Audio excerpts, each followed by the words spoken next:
যখনই আপনি কারো কাছে কিছু পাওয়ার আশা করবেন, আপনি কষ্ট পাবেন। যখনই কারো কাছে কিছু পাওয়ার আশা করবেন, আপনি কষ্ট পাবেন। কারো কাছে এত বেশি পাওয়ার আশা করবেন না। কার কাছে পাওয়ার আশা করবেন? আল্লাহর কাছে, যে আমি এই কাজটা করছি, আল্লাহ আমাকে পুরস্কার দিবে ইনশাআল্লাহ। আমি আত্মীয়তার সম্পর্ক বজায় রাখছি কেন? আল্লাহর কাছে রিজিকে বরকতের আশায়, আল্লাহর সন্তুষ্টির জন্য। মনে রাখবেন প্রিয় ভাইয়েরা, আমল কবুল হওয়ার শর্ত মোটামুটি তিনটা। কয়টা? 1 নাম্বার, আমলগুলো হতে হবে আল্লাহর সন্তুষ্টির জন্য। 1। 2 নাম্বার, আমলটা হতে হবে রাসূলুল্লাহ সাল্লাল্লাহু আলাইহি ওয়াসাল্লামের পদ্ধতিতে, অন্য কারো পদ্ধতিতে নয়। 3 নাম্বার, আমলটা করার জন্য আপনার রিজিকটা হতে হবে হালাল। হারাম রিজিকের আমল আল্লাহর কাছে কবুল হয় না। আল্লাহ পাক আমাদের সবাইকে হালাল রিজিকের ব্যবস্থা করে দিন এবং রিজিকটাকে প্রশস্ত করুন, আমিন। তো রিজিক লেখা হয়ে গেছে 2। 3 নাম্বার লেখা হয়ে গেছে এ ব্যক্তি কি কি কাজ করবে দুনিয়ায়। এ ব্যক্তি দুনিয়ায় কি কি কাজ করবে সব লেখা হয়ে গেছে। এখন যদি একটা চোর বলে যে আল্লাহ পাক আমার তাকদিরে লিখেছিলেন যে আমি চুরি করব, তাই আমি চুরি করেছি। এখন যদি একজন ধর্ষক বলে আল্লাহ আমার তাকদিরে লিখেছিল যে আমি ধর্ষণ করব, তাই ধর্ষণ করেছি। এখন যদি যারা এই জনগণের কিছু সম্পদ আত্মসাৎ করে খেয়ে ফেলছে, তারা যদি বলে আল্লাহ তাকদিরে লিখছিলেন জন্যই দুর্নীতি করেছি, তাহলে কথাটা কি হবে? গ্রহণযোগ্য হবে? এখন যদি দলিল দেয় তাকদিরে তো লেখা ছিল। এই আকীদাটার নাম হচ্ছে জাবারিয়া আকীদা। কি আকীদা? জাবারিয়া। এমন একজন ব্যক্তি উমর রাদিয়াল্লাহু আনহুর দরবারে এসেছিল। চোর চুরি করেছে, ধরা পড়েছে। উমর রাদিয়াল্লাহু আনহু বলেছেন হাত কেটে ফেলো। তখন সে বলছে যে আমার হাত তো কাটা যাবে না। কেন? আল্লাহ পাক তাকদিরে লিখেছেন আমি চুরি করব, তাই চুরি করেছি। তো উমর রাদিয়াল্লাহু আনহুর সামনে এই কথাটা বলেছে। আর উমর রাদিয়াল্লাহু আনহু কি বিচক্ষণ মানুষ ছিলেন না বোকাশোকা ছিলেন? বলেন, তার মতো শাসক পাওয়া যাবে? তার মতো আরো একজন শাসক আসবে ইনশাআল্লাহ পৃথিবীতে। তার নাম কি? নবী ঈসা আলাইহিস সালাম, ইনশাআল্লাহ তাআলা। এবং তার আগে আরো একজন ইমাম আসবেন। তার নাম কি? তার নাম হচ্ছে মুহাম্মদ। কি নাম? তার নাম মুহাম্মদ। তার উপাধি হচ্ছে মাহদি। কখন আসবেন? যখন পৃথিবীতে যুদ্ধ বিগ্রহ ছড়িয়ে পড়বে, ব্যাপক আকারে মালহামা চলবে, তখন আসবেন। কাদের পক্ষে আসবেন? মুসলিমদের পক্ষে। কি উদ্দেশ্যে আসবেন? সারা বিশ্বে জুলুম তুলে ফেলার জন্য। এবং আরেকটা কি উদ্দেশ্য? ওই জেরুজালেম উদ্ধার করার জন্য। কোন জেরুজালেম? যেটা এখন ইহুদিরা দখল করে আছে। চারপাশে আরবরা, মাঝখানে ও কেমন করে দখল করে আছে? আরবদেরকে হাতের মুঠোয় নিয়ে নিয়েছে। এই কারণে মুনাফিকদের উপর টিকে আছে সে, এবং তার পশ্চিমা মিত্রদের উপর টিকে আছে। ঈসা আলাইহিস সালাম কেন আসবেন? এই জায়গাটা পুনরুদ্ধার করার জন্য। ঈসা আলাইহিস সালাম কি পরাজিত হবেন না বিজয়ী হবেন? কত বছর বিশ্ব শাসন করবেন?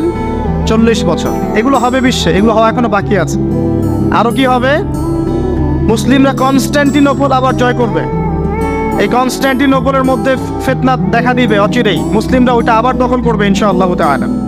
আরো কি হবে? বললাম ভূমিকম্পের বছরগুলো আসবে সামনে, এবং মুতায়নুন শাদীদ, মহামারীও আসবে।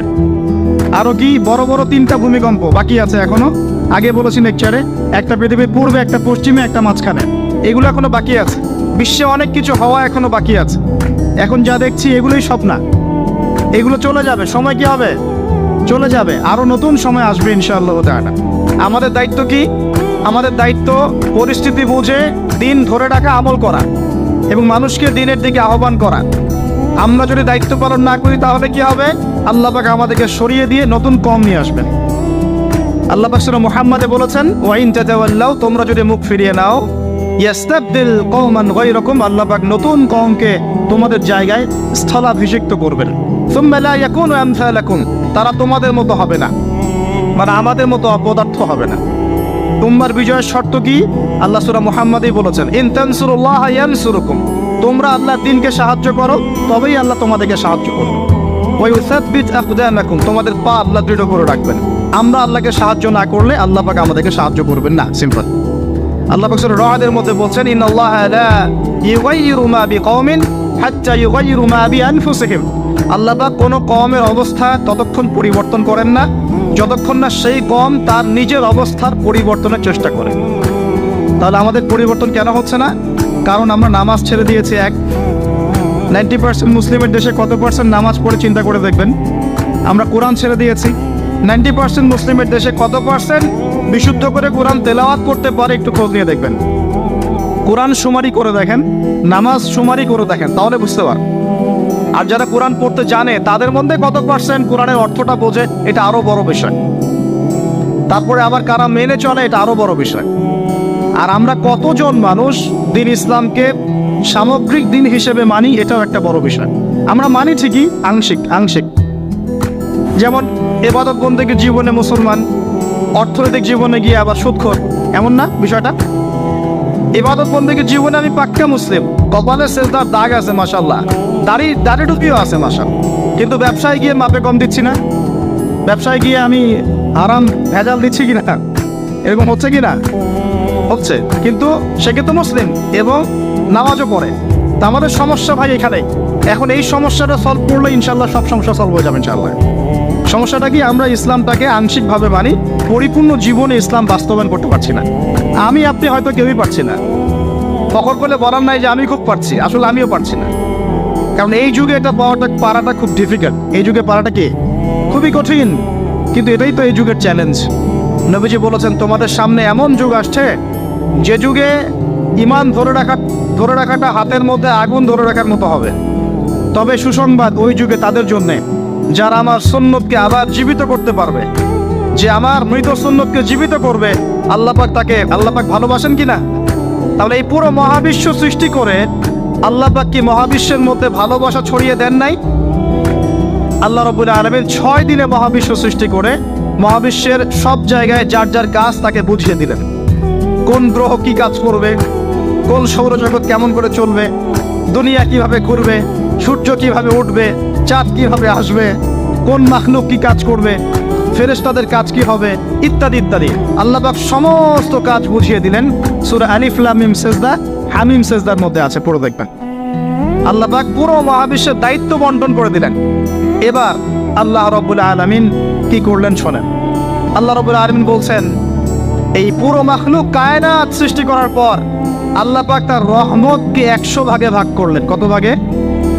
আল্লাহ পাকের দয়া, রহমত, ভালোবাসাকে 100 ভাগে ভাগ করলেন।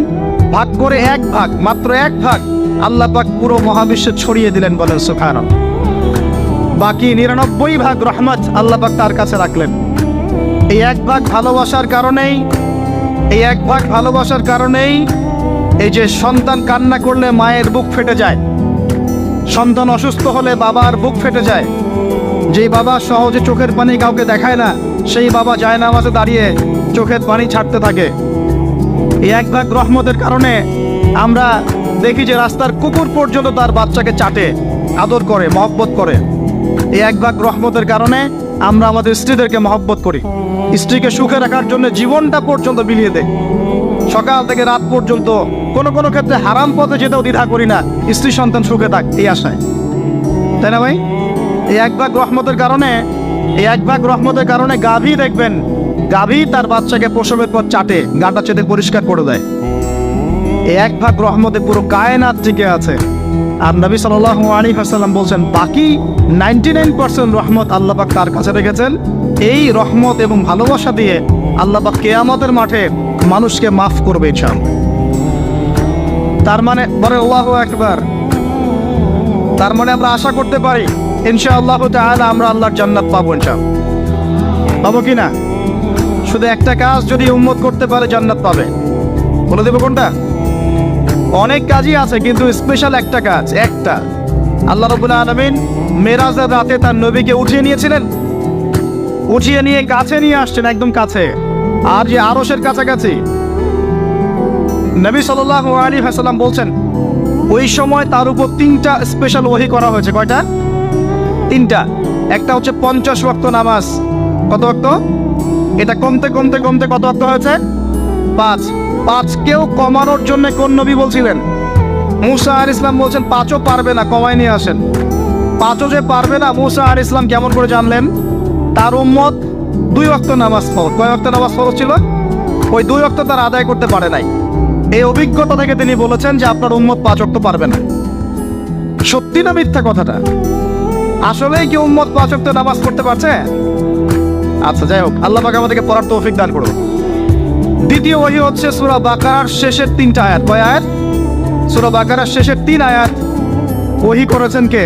আল্লাহ রাব্বুল আলামিন। কোন ব্যক্তি যদি রাতের বেলা সূরা বাকারার শেষের 3টা আয়াত পড়ে সারা রাত ইবাদত করে নেকি পাবে ইনশাআল্লাহ।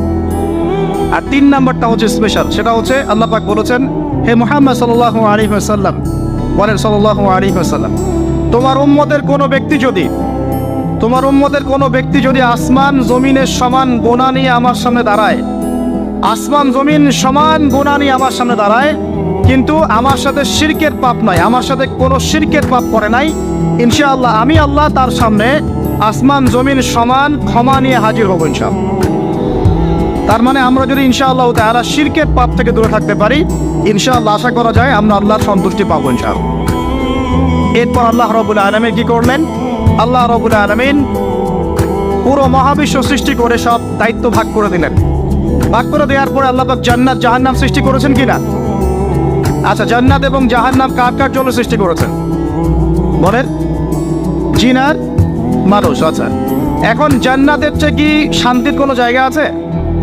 আচ্ছা, এই জান্নাত কার জন্য সৃষ্টি করেছেন? জিন আর মানুষ। আচ্ছা, তাহলে আল্লাহ পাক মানব জাতিকে ভালোবাসেন কিনা? ভালোবাসেন কিনা? আপনি যখন কাউকে ভালোবাসবেন তাকে সবচেয়ে সুন্দর গিফট দিতে চাইবেন কিনা? তার জন্য সবচেয়ে ভালোটা কিনতে চাইবেন কিনা? আল্লাহ পাক জান্নাত তৈরি করেছেন কাদের জন্য? আমাদের জন্য। তার মানে আল্লাহ পাক আমাদেরকে ভালোবাসেন কিনা? অবশ্যই বাসেন। আল্লাহ রাব্বুল আলামিন জাহান্নামও তো সৃষ্টি করেছেন। এখন যদি বলি যে তাহলে আল্লাহ পাক কি আমাদেরকে ভালোবাসেন না, জাহান্নামে কিভাবে দিবেন? উত্তরটা কি হবে তাহলে? উত্তর হচ্ছে এই যে যদি আল্লাহ না করুক কোনো ব্যক্তি জাহান্নামে যায়, তাহলে বুঝতে হবে সেই ব্যক্তি জাহান্নামে যাওয়ার যোগ্য ছিল বলেই জাহান্নামে গিয়েছে। কথা কি বুঝতে পারছেন? আর যদি কোনো ব্যক্তি জান্নাতে যায়, তাহলে বুঝতে হবে সেই ব্যক্তির উপর আল্লাহ পাক দয়া করেছেন বলেই সে জান্নাতে গিয়েছে। মানুষ তার আমল দিয়ে জান্নাতে যেতে পারবে না, মানুষ তার আমল দিয়ে জান্নাতে যেতে পারবে না, আল্লাহর দয়া অনুগ্রহ দিয়ে জান্নাতে যাবে ইনশাআল্লাহ। আল্লাহ পাক আমাদের সবাইকে সেই দয়া অর্জন করার তৌফিক দান করুন। সামনে রহমত পাওয়ার একটা সুবর্ণ সুযোগ আসছে, সেটা হলো রমজান মাস। কি মাস? রমজান মাস। আমরা দোয়া করি আল্লাহ পাক আমাদের সবাইকে সুস্থতার সাথে রমজানের সবগুলো রোজা রাখার তৌফিক দান করুন। নবীজি বলেছেন, এই মাসে যে ইবাদত করে তার গুনাহ মাফ করাতে পারলো না, তার জন্য ধ্বংস। বলে নাউজুবিল্লাহ। আমরা তো রমজান আসার আগে দুনিয়াবি প্ল্যান করছি, রমজানে কিভাবে ব্যবসায় উন্নতি করব, রমজানে কিভাবে বেশি লাভ করব। হ্যাঁ, তো রমজান মাস হচ্ছে ইবাদতের মৌসুম। আল্লাহ পাক আমাদের সবাইকে রমজান মাসে 5 ওয়াক্ত নামাজ পড়ার তৌফিক দান করুন, কোরআন তেলাওয়াত করার তৌফিক দান করুন, কোরআন বুঝে পড়ার তৌফিক দান করুন, তারাবির নামাজ জামাতে পড়ার তৌফিক দান, এবং বেশি বেশি মানুষকে ইফতার করানোর তৌফিক দান করুন। যাদের যাকাত ফরজ হয়েছে যাকাত দিচ্ছেন না, আল্লাহর ওয়াস্তে রমজান মাসে যাকাত দিয়ে দিবেন ইনশাআল্লাহ। আর আমি কিন্তু আগেই বলেছি, রমজান মাসে ভাই দ্রব্য মূল্যের দাম কিন্তু খুব চড়া ওঠানামা করবে। অতএব যাদের সামর্থ্য কম তাদের ঘরে ইফতার পৌঁছে দেওয়ার দায়িত্ব কার? যা আমাদের। যাদের সামর্থ্য আছে তারা, যারা সামর্থ্যবান নয় তাদের ঘরে ঘরে মাসের বাজার পৌঁছে দেবেন ইনশাআল্লাহ। আল্লাহ পাক তৌফিক এনায়েত করুন বলি আমি। এবার দেখেন, আল্লাহ পাক সৃষ্টি করলেন আদম আলাইহিস সালামকে।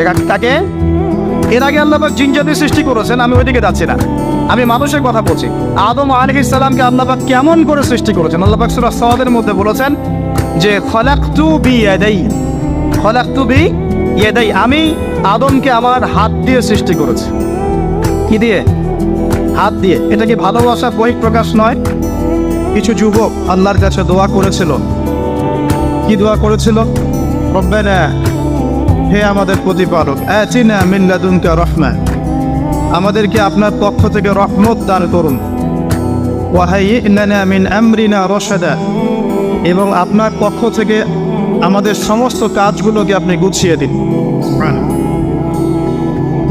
আজকে থেকে 1000 বছর আগে দাকিয়ানুস বাদশার একটা সভ্যতা ছিল।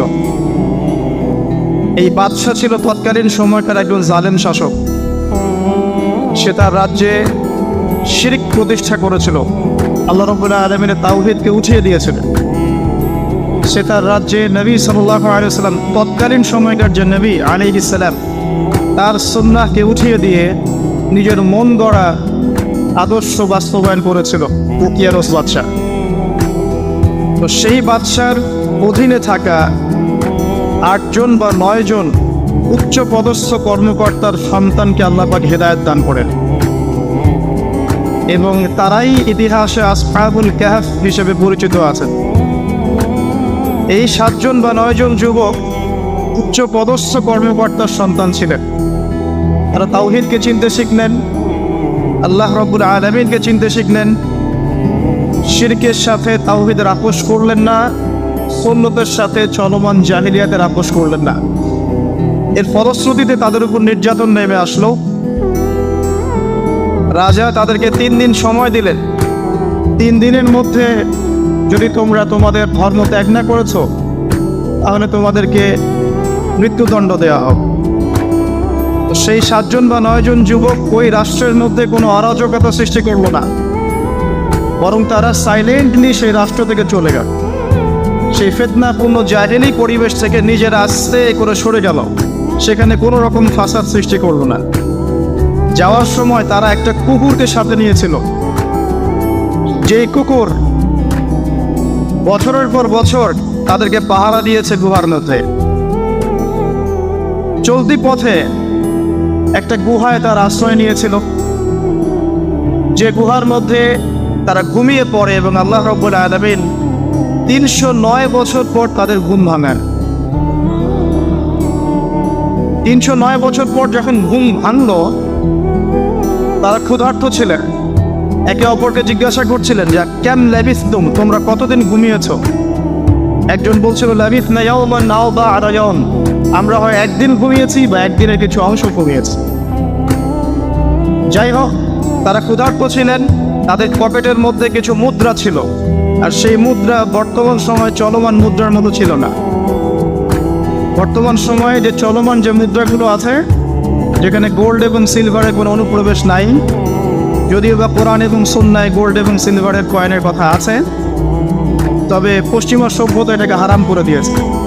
আর পশ্চিমা সভ্যতা কোনো কিছুকে হারাম করে দিলে সেটা সারা বিশ্বেই হারাম হয়ে যায়, আর পশ্চিমা সভ্যতা কোনো কিছুকে হালাল করে দিলে সারা বিশ্বেই সেটা হালাল হয়ে যায়। পশ্চিমারা যদি বলে পর্দা হারাম, বিশ্ববাসী বলবে হারাম হারাম। তারা যদি বলে পর্নোগ্রাফি জেনা হালাল, সবাই বলবে হালাল হালাল। এখন মানুষ আল্লাহর ইবাদতের চেয়ে পশ্চিমাদের ইবাদত বেশি করে। আর এটা বলে রাখি, সূরা তাওবার 31 নম্বর আয়াতে আল্লাহ পাক বলেছেন, কেউ যদি আল্লাহ পাকের হালালকে হারাম করে নেয় আর আল্লাহ পাকের হারামকে হালাল করে নেয়, এটাকে আল্লাহ পাক কুফরি এবং শিরক বলেছেন। তো দাকিয়ানুস বাদশার যুগটাও ঠিক এমনই ছিল।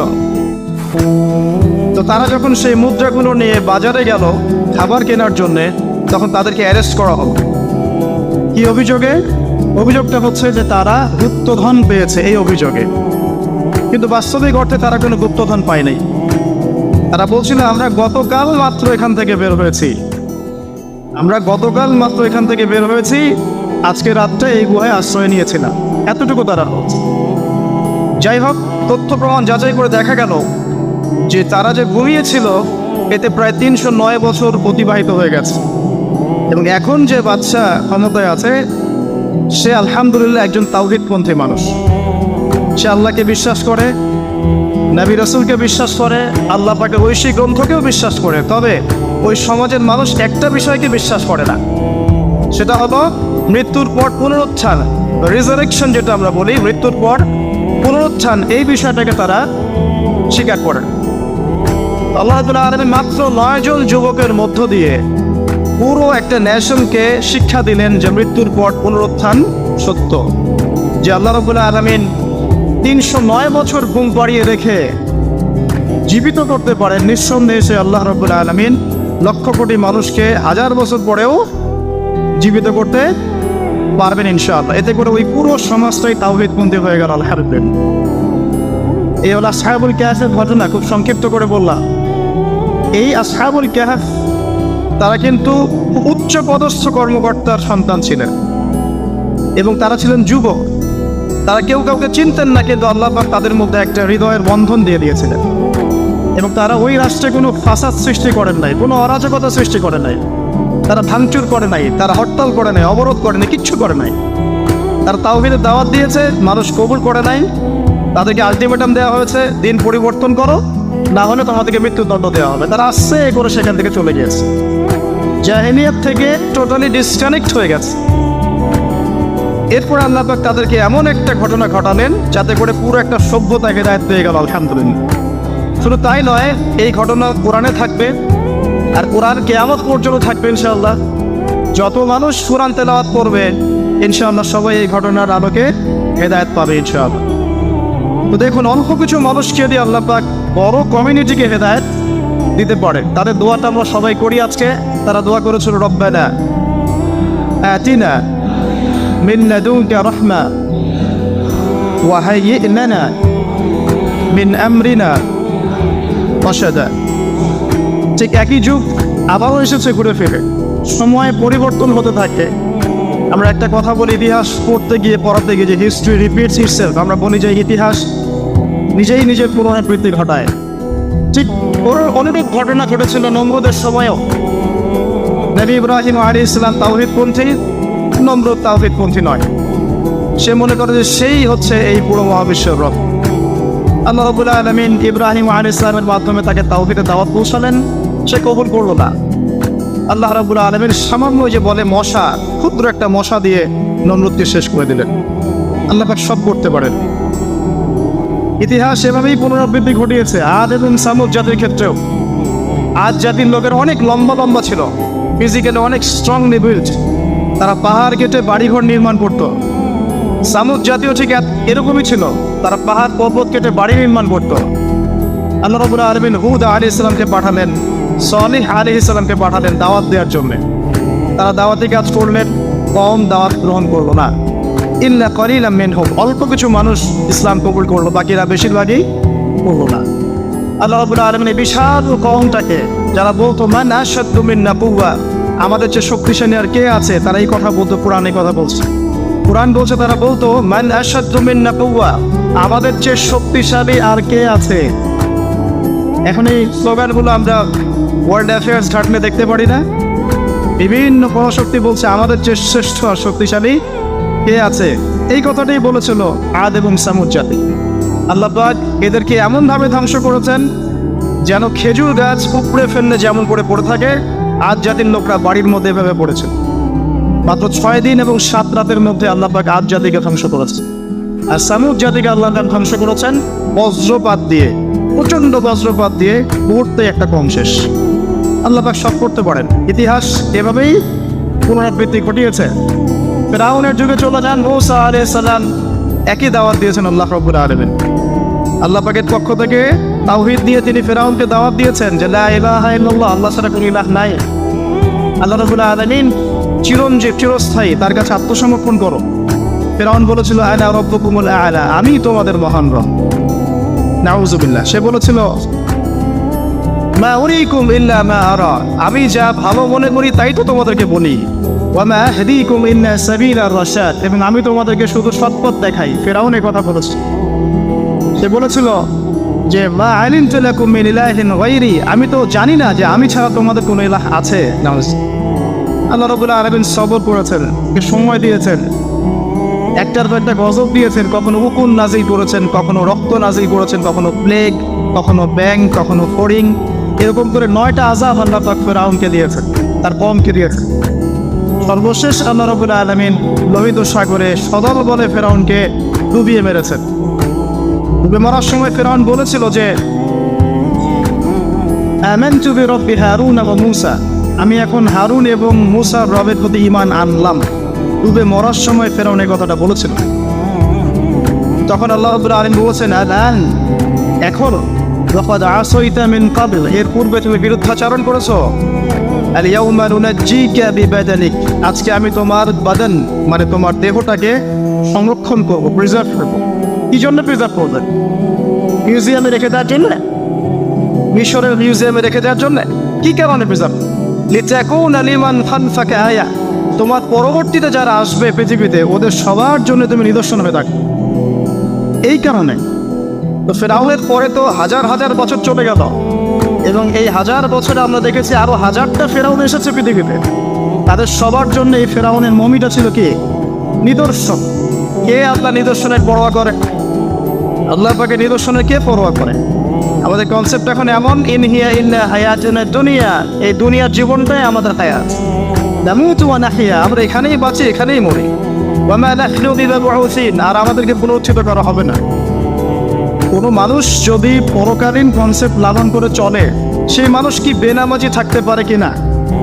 সেই মানুষ কি যাকাত না দিয়ে থাকতে পারে কিনা? যে মানুষ পরকালে বিশ্বাস করে যে আল্লাহর সামনে আমাকে দাঁড়াতে হবে একা একাই, আমার ইমাম, আমার পীর, আমার অমুক, আমার তমুক নেতা নেত্রী কেউ ওর সাথে যাবে না, আমাকে একা আমার আল্লাহর সামনে দাঁড়িয়ে হিসাব দিতে হবে, এই কথা যে চিন্তা করে, সে কি নামাজ না পড়ে থাকতে পারে কিনা? সে কি যাকাত না দিয়ে থাকতে পারে কিনা? সে কি দুর্নীতি করতে পারে কিনা? মানুষকে ঠকাতে পারে কিনা? সে কি সুদ খেতে পারে, তা ঘুষ খেতে পারে? সে কি জেনা করতে পারে? সে কি কাপড় খুলে দিয়ে উন্মুক্ত হয়ে পড়তে পারে কিনা? এখন তো উন্মুক্ত হওয়ার সংস্কৃতি চলছে নাকি? ইবলিস যখন আদম আলাইহিস সালাম এবং হাওয়া আলাইহিস সালাম তাদেরকে যখন জান্নাত থেকে বের করিয়ে দেয়, প্রলোভন দিয়েছিল, মিথ্যা প্রলোভন, যে হাল আদুল্লুকুম, হে আদম এবং হাওয়া, আমি কি তোমাদেরকে জানিয়ে দিব, আলা শাজারাতিল খুলদি ওয়া মুলকিন লা ইয়াবলা, হে আদম এবং হাওয়া, আমি কি তোমাদেরকে জানিয়ে দিব এমন একটা গাছের ব্যাপারে, যেই গাছের ফল খেলে পরে তোমরা চিরস্থায়ী হয়ে যাবে এবং কোনোদিন মরবে না। এই যে চিরস্থায়িত্বের টোপ আর অমরত্বের টোপ, এই দুইটা টোপ দিয়ে আমাদের পিতা মাতাকে ইবলিস জান্নাত থেকে বের করে। এখন পৃথিবীতে যত মানুষ পথভ্রষ্ট হচ্ছি আমরা, আমাদের এই দুইটা হাসলতের কারণে। আমরা অমরত্ব আশা করছি, আমাদের চলাফেরা দেখলে মনে হয় আমরা মরবো না, পরকালীন কনসেপ্ট বাদ। একটা হচ্ছে চিরস্থায়িত্বের ক্ষমতা, এই যে ক্ষমতার দাপট, এই দুটো আমাদেরকে কিন্তু পথভ্রষ্ট করছে। ঠিক একই অস্ত্র ছিল ইবলিসের। সূরা আরাফ পড়ে দেখেন, আমি কোনো কিছু বানিয়ে বলছি না। তখন আল্লাহ পাক বললেন যে ইয়া বানি আদম, হে বনু আদম, আদমের সন্তান যারা আছো, আমাদেরকে আল্লাহ পাক বলছে তোমরা শোনো, লা ইয়াফতিনান্নাকুমুশ শাইতান, শয়তান যেন তোমাদেরকে ফিতনায় না ফেলতে পারে। কামা আখরাজা আবাওয়াইকুম মিনাল জান্নাহ, ঠিক যেমন করে তোমাদের পিতামাতাকে শয়তান জান্নাত থেকে বের করে দিয়েছে। যেহেতু আমাদের পিতা আর মাতাকে শয়তান জান্নাত থেকে বের করে দিয়েছে, আল্লাহ পাক এই আদমের সন্তানদেরকে বলছেন তোমরা সতর্ক থেকো, তোমাদেরকে যেন শয়তান জান্নাত থেকে যেভাবে বের করেছিল তোমার পিতা মাতাকে, এমন করতে না পারে। আর কি করতে না পারে? ইয়ানজিউ আনহুমা লিবাসাহুমা লিউরিয়াহুমা মিন সাওয়াতিহিমা, পড়ে দেখেন সূরা আরাফ। আল্লাহ বলছেন মনে রেখো আদমের সন্তানরা, ইবলিস কিন্তু শুধু তোমার পিতা মাতাকে জান্নাত থেকে বের করেই দেয় নাই, বরং গাছের কাছে নিয়ে গিয়েছিল, ফল খাওয়ার সাথে সাথেই তাদের গায়ের পোশাক খুলে পড়ে গিয়েছে। তাহলে আমাদের পিতা মাতাকে জান্নাতে নগ্ন করে দিয়েছিল কে? সেই কথা আল্লাহ পাক বলছেন আদমের সন্তানদেরকে তোমরা সতর্ক থেকো, তোমাদেরকে যেন ইবলিস নগ্ন করতে না পারে, ঠিক যেমন করে তোমাদের পিতা মাতাকে বলেছে। তাহলে এখন যে পুরো বিশ্ব জুড়ে নগ্নতার যে সংস্কৃতি চলছে এরা কার এজেন্ডা বাস্তবায়ন করছে বুঝতে পারছেন? কোরআন পড়ে পৃথিবীতে যত সভ্যতা চলে গেছে, ব্যাবিলনের সভ্যতা, চাইনিজদের সভ্যতা, তারপরে যে আমাদের মাও সেতুং, ইতালির মুসোলিনি, এদিকে জ্যাপন সার্তে, এদিকে আপনার ফিডেল ক্যাস্ট্রোর কথা বলেন, ওই পশ্চিমা সভ্যতা বাদ দিয়ে যত বড় বড় সভ্যতা রিনাউন্ড, সবার পোশাক ছিল শালীন। আমি চ্যালেঞ্জ করলাম, বুঝে দেখেন চাইনিজদের পোশাক দেখেন, আগেকার পোশাক, 1000 বছর আগের পোশাক, শালীন পোশাক। তারা কিন্তু মুসলিম ছিলেন না। আপনি এই ব্যাবিলনের সভ্যতা দেখেন, ব্যাবিলনের সভ্যতা অনেক প্রাচীন না? এই সভ্যতার পোশাক দেখবেন এটা অশালীন পোশাক ছিল না। এমনকি আইয়ামে জাহিলিয়াত যেটা আমরা বলি, নবী সাল্লাল্লাহু আলাইহি ওয়াসাল্লাম যখন জন্ম নেন, তার আগের সময়টা, ওই সময়ে যে মানুষ জেনা করতো, মেয়েকে যে কন্যা সন্তানকে জীবিত দাফন করতো, তারপরে ওদের পোশাক শালীন ছিল। হঠাৎ করে বিশ্বে একটা সভ্যতা আসলো পশ্চিম থেকে, তারা বলতো যে পোশাক শর্ট হতে হতে হতে হতে এক পর্যায়ে বিকিনি পরে করা শুরু, এবং এখন ওরা সারা বিশ্বে ওটা ছড়িয়ে দিচ্ছে, আমরা সবাই ওটাকে গ্রহণ করছে। আমরা বলছি 1000 বছর। এখন দেখেন আল্লাহ পাক কি বলছেন, ওয়াইদা ফাআলু ফাহিশাতান, ওই সূরার মধ্যে আছে, যখন তারা কোনো ফাহিশা কাজ করে তারা বলে ওয়াজাদনা আলাইহা আবানা, আমরা এগুলো আমাদের বাপ দাদাদেরকে দেখেছি করতে। যখন তারা কোনো ফাহিশা কাজ করে তারা বলে, অশ্লীল কাজ করলে বলে আমরা এগুলো দেখেছি বাপ দাদা পিতৃপুরুষ থেকে করে আসছি। আল্লাহু আমারানা বিহা, আল্লাহ আমাদেরকে আদেশ করেছেন। আল্লাহ বলেছেন কুল ইন্নাল্লাহা লা ইয়া'মুরু বিল ফাহশা, আল্লাহ পাক কখনো অশ্লীল কাজের আদেশ করতে পারেন না। আতাকুলুনা আলাল্লাহি মা লা তা'লামুন, তোমরা কি আল্লাহ সম্পর্কে এমন কথা বলছো যে কথা তোমরা জানো না? আল্লাহ কিসের আদেশ করেন? আল্লাহ বলছেন কুল আমারা রাব্বি বিল কিসত, এর আমি বলে দিন আল্লাহ পাক আদেশ করেন ন্যায়ের, ন্যায় বিচারের আদেশ করেন। ওয়া আকিমু ওয়ুজুহাকুম ইনদা কুল্লি মসজিদ, এবং প্রত্যেক নামাজের ওয়াক্তে নিজের চেহারাটাকে একনিষ্ঠভাবে আল্লাহর দিকে ফেরাবে, এই আদেশ আল্লাহ পাক করেন। ওয়া আকিমু ওয়ুজুহাকুম ইনদা কুল্লি মসজিদ ওয়াদউহু মুখলিসিনা লাহুদ্দিন, এবং একনিষ্ঠভাবে তোমরা আল্লাহকে ডাকবে, দোয়া করবে, এই আদেশ আল্লাহ। আল্লাহ পাক কি অশ্লীল কাজের আদেশ করতে পারেন?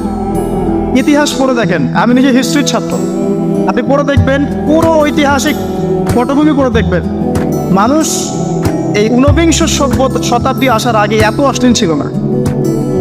এখনকার বিশ্বে যত সমস্যা চলছে, কয়েকটা বলি, রিবা বা সুদ, জেনা বা উন্মুক্ত যৌনাচার, তারপরে বেপরদামি অশ্লীলতা, 4 নাম্বার আপনার মাদক, ঠিক আছে, 5 যে বড় মহামারী পর্নোগ্রাফি, যত বড় বড় মেজর সমস্যাগুলো চলছে যেগুলো ইয়াং জেনারেশনকে ধ্বংস করে দিচ্ছে, এগুলোর ম্যাক্সিমাম এসেছে কিন্তু পশ্চিম থেকে।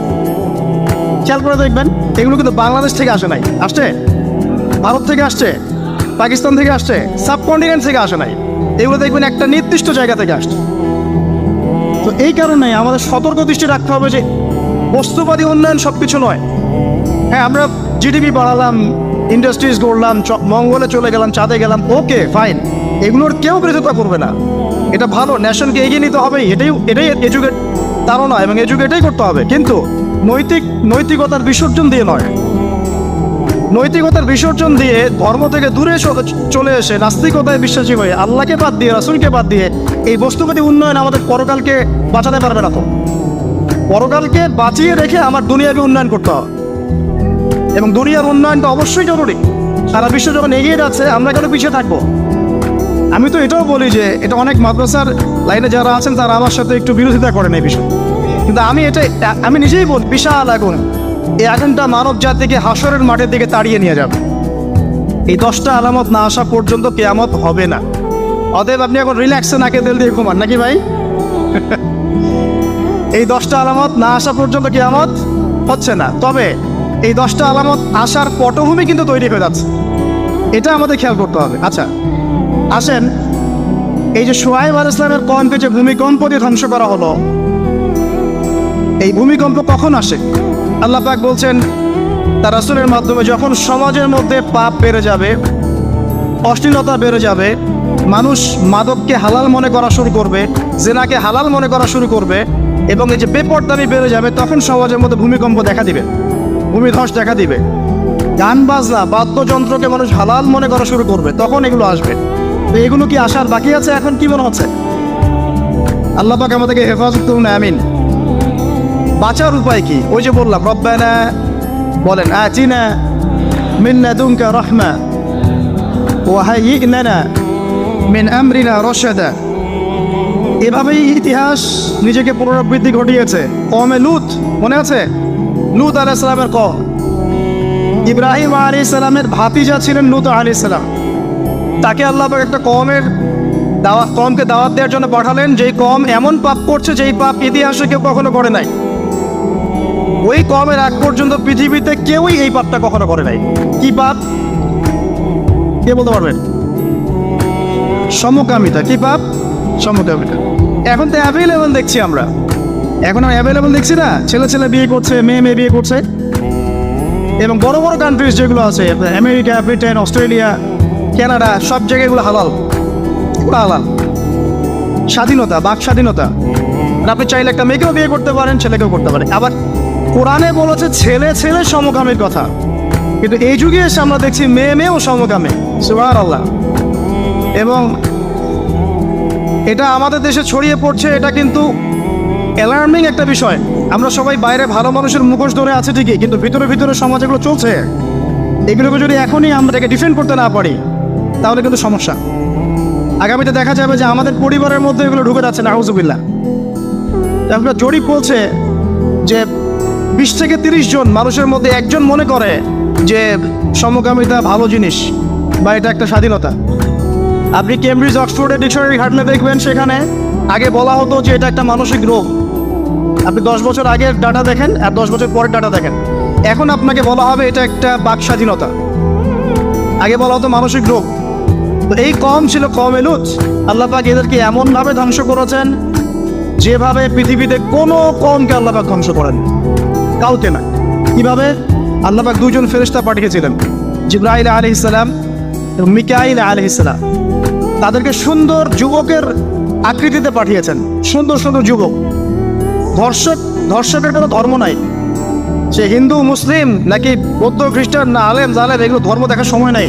আল্লাহ পাক বলেছেন তার রাসূলের মাধ্যমে ধর্ষণ হলেই প্রকাশ্যে মৃত্যুদণ্ড দিয়ে দিবে, যেই হোক সে যেই হোক নাকি, ওর কোনো ধর্ম নাই। সে একজন আলেম দাড়িওয়ালা মানুষও যদি হয় তাকেও এই কাজ করতে হবে। তো চোরের কোনো ধর্ম আছে? ডাকাতের কোনো ধর্ম আছে?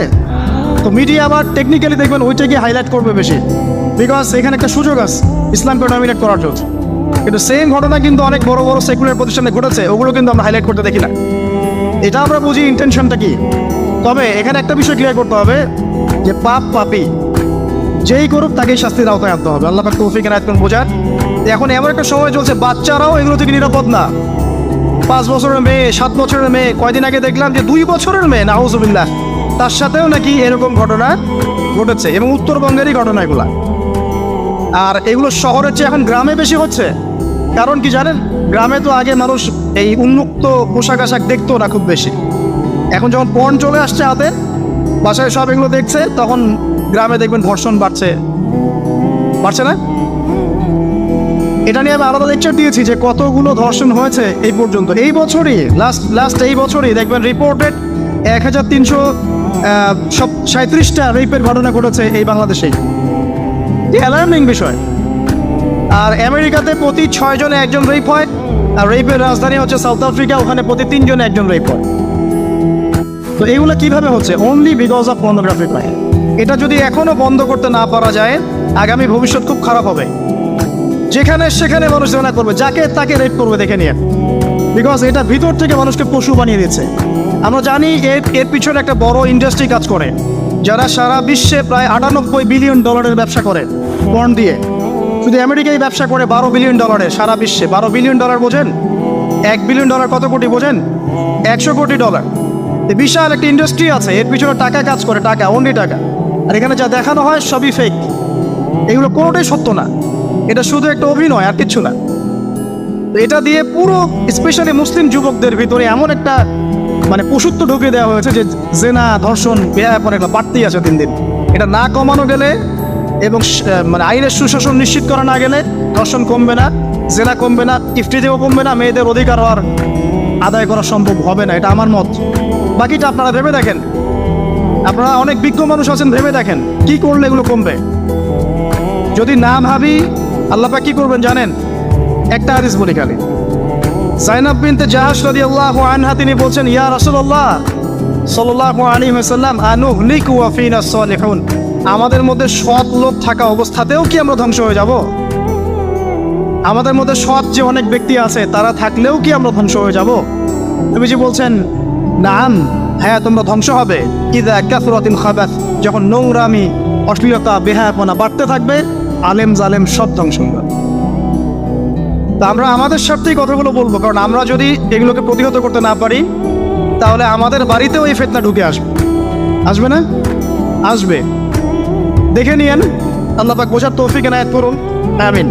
কওমে লূতকে আল্লাহ পাক কি করেছেন? সুন্দর বালকের রূপে এই জিবরাইল আর মিকাইল আলাইহিস সালামকে পাঠিয়েছেন। এখন লূতের লোকরা বলছে যে তোমার ঘরে যে মেহমান দুজন এসেছে ওদেরকে আমাদেরকে দাও। নাউজুবিল্লাহ, বুঝতে পারেন নাই? তোমার ঘরে যে দুজন মেহমান এসেছে, ওই দুজন মেহমানকে নিতে এসেছে। লূত আলাইহিস সালাম বলছেন যে আমার হাউলাই বানাতিন কুনতুম ফাইলিন, তোমাদের যদি বিয়ে করার ইচ্ছা থাকে, আমার মেয়েরা আছে, তাদেরকে বিয়ে করো প্রয়োজনে। একজন নবী তার মেয়েকে বিয়ে দিতে যাচ্ছেন, তাও তোমরা এই পথে যেও না। তখন এই কওমে লূতের লোকরা বলছে, তুমি খুব ভালো করেই জানো হে লূত আমরা কি জন্য এসেছি। তখন তিনি বলছেন, আলাইসা মিনকুম রাজুলুন রাশীদ, তোমাদের মধ্যে কি একজনও ভালো মানুষ নাই? এরপরে আল্লাহর আযাব আসবে। লূত আলাইহিস সালাম এবং তার স্ত্রী চলে যাচ্ছেন। তার স্ত্রী কিন্তু আবার ইমানদার ছিলেন না, সে পিছনে ফিরে বারবার দেখছে। নূহ আলাইহিস সালামের স্ত্রী যেমন ইমানদার ছিলেন না, লূত আলাইহিস সালামের স্ত্রীও তেমনি ইমানদার ছিলেন না। নবীর স্ত্রী হওয়া সত্ত্বেও তারা কিন্তু জাহান্নামে যাবে, নাউযুবিল্লাহ। তো এই লূতকে ধ্বংস করলেন আল্লাহ পাক। কওমে লূতকে এভাবে ফেরেশতার পাখা দিয়ে ওই পুরো জায়গাটাকে উঠিয়ে নিয়ে মাটিতে আবার ধসিয়ে দেওয়া হচ্ছে। এই জায়গাটা এখন নিদর্শন হয়ে আছে। জর্ডানের পাশে দেখবেন যে ডেড সি, একটা মৃত সাগর আছে না, ওইটা ছিল সেই জায়গা। এখানে সাদুম গোত্র থাকতো। সাদুম, এই কওমের নাম ছিল সাদুম। এরা সমকামী ছিল। এখন আপনার জন্য আমার নসিহত হচ্ছে, নবী সাল্লাল্লাহু আলাইহি ওয়াসাল্লাম বলেছেন, আমি শেষ জামানায় আমার উম্মতের উপর কিছু বিষয় ভয় করি, যে এগুলো আমার উম্মতের মধ্যে ঢুকে যাবে, আমি আশঙ্কা করে ঢুকে যাবে। কি কি বিষয়? এক নাম্বার, যে আমি আশঙ্কা করি যে আমার উম্মতের মধ্যে মূর্তি পূজা ঢুকে যাবে, মুসলিম কিন্তু স্ট্যাচু ওয়ার্শিপ করবে। দুই, আমি আশঙ্কা করি আমার উম্মতের মধ্যে রিয়া ঢুকে যাবে। রিয়াটা কি? লোক দেখানো আমল। রিয়া কি? লোক দেখানো আমল। আমি আশঙ্কা করি যে আমার উম্মতের মধ্যে সমকামিতা ছড়িয়ে পড়ে নাই। এগুলো নবী সাল্লাল্লাহু আলাইহি ওয়াসাল্লাম আশঙ্কা ছিল। দেখেন সবগুলো এখন বাস্তব হয়ে গেছে। আল্লাহ রাব্বুল আলামিন এই সমকামিতার পাপ থেকে আমাদেরকে হেফাজত করুন। এভাবেই ইতিহাস রিপিট হয়েছে। আল্লাহ পাক এদেরকেও ধ্বংস করেছেন। এর আগে আল্লাহ পাক নূহ আলাইহিস সালামের কওমকেও ধ্বংস করেছেন। কি কারণে? তারা এই যে ইয়াগুস, ইয়াউক, নাসর এরকম কিছু স্ট্যাচু ওয়ার্শিপ করত। এক পর্যায়ে আল্লাহ রাব্বুল আলামিন 950 বছর দাওয়াত দিয়েছেন নূহ আলাইহিস সালাম তার কওমকে। 950 বছর দাওয়াত দেওয়ার পরেও তার কওম যখন আল্লাহর আনুগত্য করলো না, আল্লাহ রাব্বুল আলামিন মহাপ্লাবন দিয়ে তাদেরকে ধ্বংস করে দিয়েছেন। এভাবেই যুগে যুগে ইতিহাস রিপিট করেছেন। আমাদের নবী মুহাম্মদ সাল্লাল্লাহু আলাইহি ওয়াসাল্লামের সময়ও এই হিস্ট্রিটাই ছিল। আবু জাহেল, আবু লাহাব, উতবা, সাইবা যারা ছিল, তারা মূলত সমাজটাকে দ্বিখণ্ডিত করে ফেলেছিল, খণ্ডে খণ্ডে ভাগ করে ফেলেছে। ডিভাইড অ্যান্ড রুলের মতো সমাজে সুদ ছড়িয়ে দিয়েছিল, জেনা ছড়িয়ে দিয়েছিল, পরকীয়া ছড়িয়ে দিয়েছে এবং শিরক ছড়িয়ে দিয়েছে এবং গোত্রীয় হানাহানি চলছেন। এরকম একটা অবস্থায় নবী সাল্লাল্লাহু আলাইহি ওয়াসাল্লাম ওই সমাজের মধ্যে আসেন নবী হিসেবে। এসে মাত্র 23 বছর সময় নিয়েছেন। কত বছর? মাত্র 23 বছর। আমাদের তো সমাজ সংস্কারের শতাব্দী পার হয়ে যাচ্ছে। একটা রেভলিউশন দেখবেন শতাব্দী পার হয়ে যাচ্ছে, কিন্তু কোনো আলটিমেট রেজাল্ট নাই। নবী সাল্লাল্লাহু আলাইহি ওয়াসাল্লাম 23 বছর সময় নিয়েছেন, মাত্র 23 বছর। এই 23 বছরে কোরআন এবং হাদিস এই দুটোকে হাতে নিয়ে নবী সাল্লাল্লাহু আলাইহি ওয়াসাল্লাম সমাজের প্রত্যেকটা জাহিলিয়াত উপর থেকে সরিয়ে দেন নাই, শেকড় থেকে উপড়ে ফেলেছেন। তবে তিনি যখন ইসলাম প্রতিষ্ঠা করে দিয়ে চলে গেছেন, খোলাফায়ে রাশেদার যুগ চলে গেছে, তারপর উমাইয়া খেলাফত এসেছে প্রায় 100 বছরের মতো, পরে আব্বাসীয় এসেছে প্রায় 550 বছরের মতো, আস্তে আস্তে ফাতেমিরা এসেছে, এদিকে কর্ডোবার, স্পেনে আন্দালুসে উমাইয়া শাসন ছিল, ওসমানীয়রা এসেছে। এভাবে ইতিহাস চলেছে দীর্ঘদিন, প্রায় 1400 বছর। শেষ পর্যায়ে গিয়ে নবী সাল্লাল্লাহু আলাইহি ওয়াসাল্লাম কিছু ভবিষ্যৎবাণী করে গেছে। যখন শেষ জামানাগুলো আসবে তখন দেখবে তোমরা সমাজে সুদটা ছড়িয়ে পড়বে বেশি, জেনা ছড়িয়ে পড়বে, পর্ন ছড়িয়ে পড়বে। পর্ন কথা তো তিনি বলেন নাই, বলেছেন অশ্লীলতা ছড়িয়ে পড়বে। এখন আমরা বলছি এটা পর্নোগ্রাফি। তিনি আরও বলেছেন সময়গুলো সংক্ষিপ্ত হয়ে আসবে, মানুষের হঠাৎ মৃত্যুর পরিমাণ বেড়ে যাবে, অনেক কিছু বলে গেছে। দিন চলে যাবে মনে হবে একটা ঘন্টার মতো চলে গেল, বছর চলে যাবে একটা মাসের মতো, মাস যাবে একটা সপ্তাহের মতো। অনেকগুলো সাইন তিনি বলে গেছেন। মুসলিমদের মধ্যে বিভক্তি বাড়তে থাকবে, হত্যা, হারাজ বাড়বে। হারাজ, হত্যা মানে হারাজ, মানে একজন ব্যক্তিকে হত্যা করা হবে, সে জানবে না আমাকে কেন হত্যা করা হলো, আর একজন ব্যক্তি হত্যা করবে, সেও বুঝবে না কেন তাকে মারলাম। ফাসাদ বাড়তে থাকবে, উঁচু উঁচু অট্টালিকা নির্মাণের প্রতিযোগিতা বাড়তে থাকবে। হচ্ছে না এগুলো? সমাজে ভালো মন্দের মানদণ্ড উল্টে যাবে। মানুষ সত্যকে মিথ্যা বলবে, মিথ্যাকে সত্য বলবে, মিথ্যাবাদীকে সত্যবাদী বলবে, সত্যবাদীকে মিথ্যাবাদী বলবে, আমানতদারকে খেয়ানতকারী বলবে, খেয়ানতদারকে আমানতদার বলবে। টোটালি মানদণ্ড উল্টে যাবে। আস্তে আস্তে সিচুয়েশন এমন হতে থাকবে, খারাপ থেকে খারাপ। তবে সোনালি সময় কি আর ফিরবে না? তাহলে সময় কি তাহলে আর ফিরবে না? এভাবেই চলবে সব কিছু? না, এভাবে চলবে না ইনশাআল্লাহ। আল্লাহ রাব্বুল আলামিন তার রাসূলের মাধ্যমে জানিয়েছেন এই সব কিছুই সাময়িক, সব কিছু সাময়িক। ইতিহাস আবার পুনরাবৃত্তি ঘটাবে। ইতিহাস, সভ্যতা শুরু হয়েছিল একজন নবী দ্বারা, শেষও হবে আরেকজন নবী দ্বারা ইনশাআল্লাহ তাআলা। সভ্যতা শুরু হয়েছিল আদম আলাইহিস সালামকে দিয়ে, আর শেষ হবে ঈসা ইবনে মারিয়ামের হাত। শেষ জামানার সবচেয়ে ভাইটাল ক্যারেক্টার হচ্ছেন ঈসা ইবনে মারিয়াম। ইমাম মাহাদি নন। ইমাম মাহাদি সবচেয়ে ভাইটাল ক্যারেক্টার নন।